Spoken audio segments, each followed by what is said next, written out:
It's been around 4 years since I first got the Galaxy S21 Ultra, and today, I want to share my long-term experience with it. I've been using it on and off since it launched, and despite Samsung releasing some impressive phones, the S21 Ultra remains one of my favorites.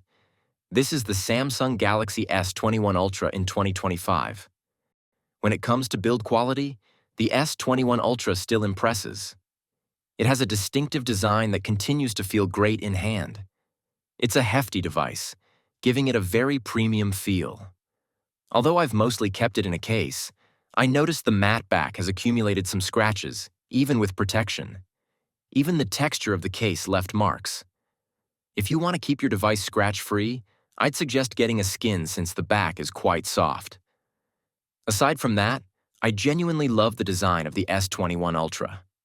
Its subtle curves aren't too distracting, adding elegance to the device. Plus, with its IP rating, I've used it many times for taking pictures while swimming, and it has held up perfectly. The display is another area where the S21 Ultra still shines.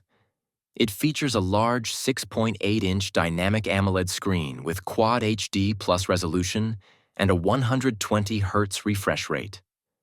The display is incredibly sharp and smooth, with vibrant colors that remain visible even in direct sunlight. Watching videos and movies on this device has been a delight. The small camera cutout is easy to ignore, and it doesn't interfere with viewing. Despite owning other phones, the S21 Ultra remains one of my top picks for media consumption. The always-on display feature is also here, and I absolutely love it. My Samsung Galaxy S21 Ultra runs Android 14 perfectly. One UI has continued to evolve, offering a refined experience with smooth animations and useful features. I am eagerly waiting for Android 15 and One UI 7 to give this phone a fresh new look. My unit is powered by the Exynos 2100, which is still good enough for most tasks. While it's not as fast as newer flagships, it has aged remarkably well. It comes with 128 gigabytes of base storage, which isn't enough in 2025. Since I also use other devices, this isn't a big deal for me now, but when the S21 Ultra was my main phone, I often found myself needing more storage, and the lack of a micro SD card slot didn't help. On the bright side, the 12 gigabytes of RAM have been fantastic, keeping multiple apps ready in the background. The Galaxy S21 Ultra's cameras are still nearly a complete package. The main camera remains one of the best even 4 years later, capturing outstanding images in both daylight and low light. It usually takes binned photos at 12 megapixels, but you can switch to the full 108 megapixel mode for extra detail. The ultra-wide camera performs excellently, capturing great images in all lighting conditions, and with autofocus, it doubles as a macro camera. The two zoom lenses, 3x and 10x, offer solid performance. The 3x zoom shines in daylight, but struggles a bit in low light.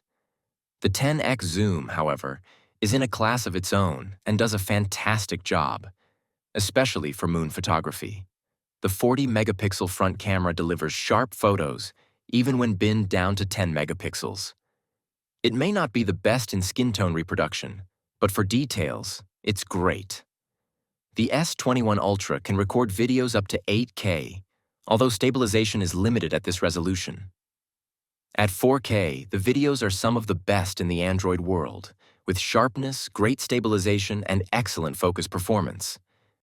The S21 Ultra deserves praise for its audio quality as well. It features stereo speakers that are loud and clear, maintaining good sound quality even at maximum volume. The stereo speakers are louder than previous models and produce clear, balanced sound. Whether I'm watching videos or listening to music, the audio experience remains satisfying, with crisp highs and deep lows that add to the immersion. There is one area, however, where the S21 Ultra falls short: battery life. It's not terrible, but compared to other phones with similar capacities, it's noticeably weaker.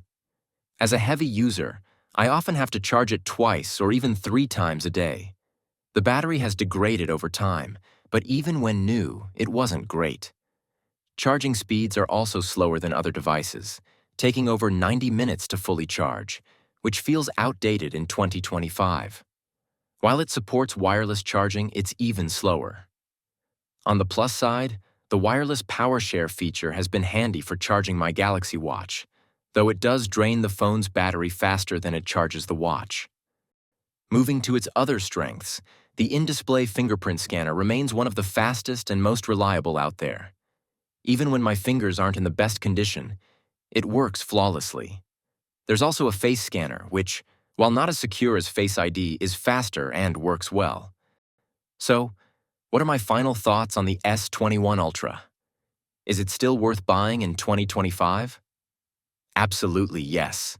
Its price has dropped significantly, and you can now find it for under $350 in great condition. For that price, almost no other phone offers as much as the S21 Ultra.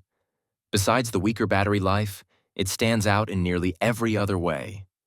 No phone is perfect, but the S21 Ultra is just timeless. If you enjoyed this video, a thumbs up would be appreciated. Thanks for watching, and I'll see you in the next one.